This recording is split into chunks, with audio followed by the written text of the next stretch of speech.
ഫലസ്തീനിൽ ഇസ്രായേൽ നടത്തിവരുന്ന അതിക്രമങ്ങൾ പുറം ലോകത്തെത്തിക്കുന്നതിൽ നിർണായക പങ്കുവഹിച്ചിരുന്ന ഖത്തർ ആസ്ഥാനമായ അൽ ജസീറ ചാനലിന്റെ 5 ജീവനക്കാരെ ഇസ്രായേൽ സൈന്യം കൊലപ്പെടുത്തി.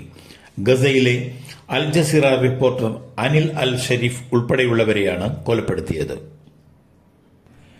രാഹുൽ ഗാന്ധി ഉന്നയിച്ച വോട്ട് കൊള്ള വിഷയത്തിൽ പ്രതിപക്ഷ എംപിമാർ തിരഞ്ഞെടുപ്പ് കമ്മീഷൻ ഓഫീസിലേക്ക് നടത്തുന്ന മാർച്ചിൽ സംഘർഷം.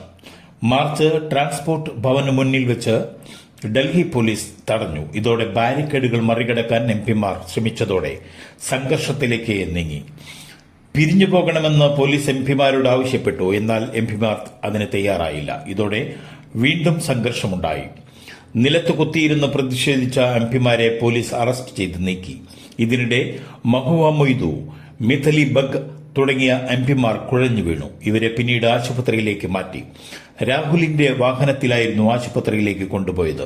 ഇതൊരു രാഷ്ട്രീയ പോരാട്ടമല്ലെന്നും ഭരണഘടന സംരക്ഷിക്കാനുള്ള സമരമാണിതെന്നും രാഹുൽ ഗാന്ധി പ്രതികരിച്ചു. തൃശൂർ അശ്വിനി ജംഗ്ഷനിൽ വെച്ച് ഗതാഗതക്കുരുക്കിൽ അകപ്പെട്ട ആംബുലൻസ് കണ്ട് Thrissur city police assistant sub ഇൻസ്പെക്ടറായ അപർണ ഓടിയെത്തുകയും ആംബുലൻസിന് വഴികാട്ടിയായി മുൻപിലോടുകയും ആംബുലൻസ് വളരെ വേഗത്തിൽ കടത്തിവിടുകയുമായിരുന്നു. ഒരു പോലീസുകാരി എങ്ങനെ ആവണം എന്നതിനുള്ള ഉത്തമ മാതൃക തന്നെയാണ് അപർണ ലവകുമാർ. നന്മ നിറഞ്ഞ പ്രവൃത്തി കൊണ്ട് പലതവണ ഏവരെയും അത്ഭുതപ്പെടുത്തിയ ഉദ്യോഗസ്ഥ കൂടിയാണ് അപർണ.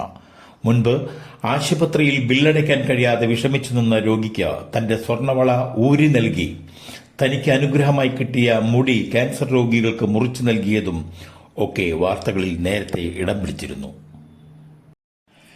സോന എൽദോസിന്റെ ആത്മഹത്യയ്ക്ക് കാരണം മതം മാറാനുള്ള സമ്മർദ്ദം. കാമുകൻ റമീസിനെതിരെ കേസെടുത്ത് പോലീസ്. കോതമംഗലത്ത് 23-കാരിയുടെ മരണത്തിൽ യുവാവിനും വീട്ടുകാർക്കുമെതിരെ ഗുരുതര ആരോപണവുമായി പെൺകുട്ടിയുടെ കുടുംബം. പറവൂർ സ്വദേശി റമീസും കുടുംബവും കല്യാണത്തിന് മതം മാറണമെന്ന് നിർബന്ധിച്ചുവെന്നും പൊന്നാനിയിൽ കൊണ്ടുപോയി മർദ്ദിച്ചുവെന്നുമാണ് ആരോപണം. കോതമംഗലം കറുകടം ഞാഞ്ഞൂൾമല കടിഞ്ഞുമ്മൽ പരേതനായ എൽദോസിന്റെ മകൾ സോന 23 വയസ്സ് ശനിയാഴ്ചയാണ് ജീവനൊടുക്കിയത്. കിഫ്ബിയുടെ പദ്ധതി പ്രകാരം 14 കോടി രൂപ ചിലവഴിച്ച് ശ്രീ കേരളവർമ്മ കോളേജിൽ നിർമ്മിച്ച PG ബ്ലോക്കിന്റെ ഉദ്ഘാടനം ഉന്നത വിദ്യാഭ്യാസ വകുപ്പ് മന്ത്രി ആർ ബിന്ദു ഉദ്ഘാടനം ചെയ്തു.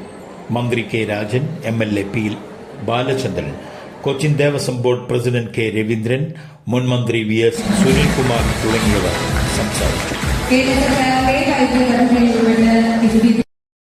തൃശൂർ കോർപ്പറേഷനിലെ ഫ്ളാറ്റുകൾ കേന്ദ്രീകരിച്ച് വോട്ടർ പട്ടികയിൽ നടന്നത് വൻ ക്രമക്കേടുകളെന്ന് കണ്ടെത്തിയത്. തൃശൂർ കോർപ്പറേഷനും പാർലമെന്റ് മണ്ഡലത്തിനും പുറത്തുനിന്നുള്ളവർക്ക് വ്യാജ മേൽവിലാസമുണ്ടാക്കി വോട്ട് ചേർത്തു. തൃശൂർ അയ്യന്തോളിലെ water lily apartment, Punkunnam inland Udayanagar apartment എന്നിവ കേന്ദ്രീകരിച്ച് വൻ തോതിൽ വോട്ട് ചോർത്തെന്നും ഇതിൽ പലരും ഇവിടെ ഇപ്പോൾ താമസക്കാരില്ലെന്നും മാധ്യമപ്രവർത്തകർ നേരിട്ട് നടത്തിയ അന്വേഷണങ്ങളിൽ വ്യക്തമായി. ബലാത്സംഗ കേസിൽ ഒളിവിൽ പോയ റാപ്പർ വേടൻ എന്ന ഹിരൺദാസ് മുരളിക്കെതിരെ ലുക്കൌട്ട് നോട്ടീസ്.